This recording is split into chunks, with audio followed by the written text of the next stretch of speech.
This is the Catch-Up Network. In an unprecedented military operation, the United States has targeted Iran's central nuclear facilities in a bid to halt its nuclear capabilities. This move significantly impacts geopolitical dynamics and underscores ongoing tensions with the region's most significant state sponsor of terrorism. As global eyes turn towards these developments, the implications for international stability and future diplomacy are immense. Thank you very much. A short time ago, the U.S. military carried out massive precision strikes on the three key nuclear facilities in the Iranian regime: Fordow, Natanz, and Esfahan. Everybody heard those names for years as they built this horribly destructive enterprise. Our objective was the destruction of Iran's nuclear enrichment capacity and a stop to the nuclear threat posed by the world's #1 state sponsor of terror. Tonight, I can report to the world that the strikes were a spectacular military success. Iran's key nuclear enrichment facilities have been completely and totally obliterated. Iran, the bully of the Middle East, must now make peace. If they do not, future attacks will be far greater and a lot easier. For 40 years, Iran has been saying death to America, death to Israel.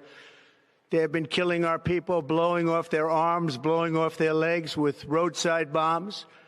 That was their specialty. We lost over 1,000 people, and hundreds of thousands throughout the Middle East and around the world have died as a direct result of their hate. In particular, so many were killed by their general, Qasem Soleimani. I decided a long time ago that I would not let this happen. It will not continue.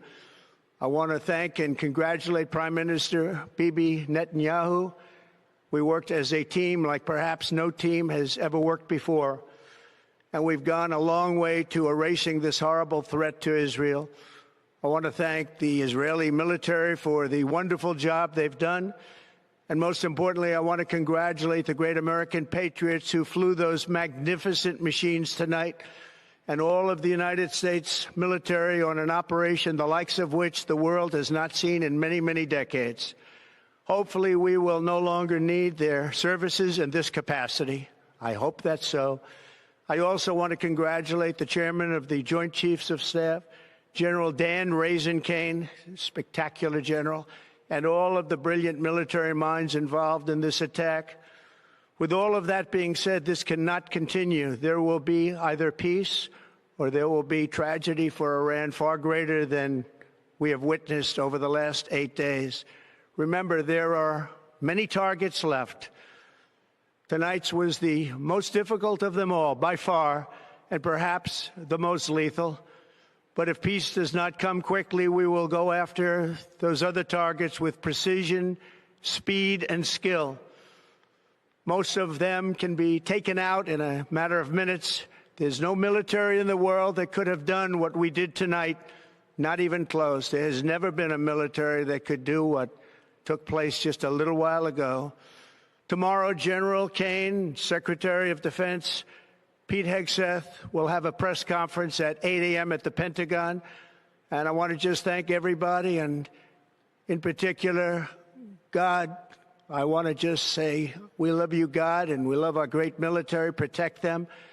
God bless the Middle East. God bless Israel. And God bless America. Thank you very much. Thank you. President Trump's address comes on the heels of a significant military operation targeting Iran's nuclear facilities. The strikes on Fordow, Natanz, and Esfahan signal a strategic exercise in both military precision and geopolitical maneuvering.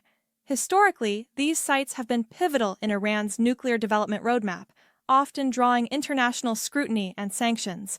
Recent escalations between the U.S. and Iran suggest a shift towards direct military engagements as a tool for diplomatic leverage. The president underscores the operation's success, framing it within the context of reducing Iran's capacity as a nuclear threat and pressuring it towards peaceful negotiations. This approach echoes Cold War-era deterrence strategies, emphasizing overwhelming force to dissuade aggression. Trump's rhetoric towards Iran, labeling it as a state sponsor of terror, aligns with long-standing U.S. foreign policy perspectives. Additionally, the address highlights collaboration with Israel, reflecting ongoing bilateral military cooperation and regional security interests. The invocation of Qasem Soleimani's actions further contextualizes the operation within a broader narrative of U.S. retribution against perceived aggressions. The president's commendations of military leadership and personnel underscore a domestic narrative of patriotic service while posturing future strikes as potential rather than imminent. His statements suggest a dual approach: readiness for continued military action coupled with hope for diplomatic resolution. The forthcoming press briefing at the Pentagon will likely provide additional operational details and strategic goals moving forward. Thanks for watching, and of course, if you like this video, don't forget to like and subscribe below. But don't stop there. Start making videos like this for your own channel. Click the link in our bio to get started. This is the Catch Up Network.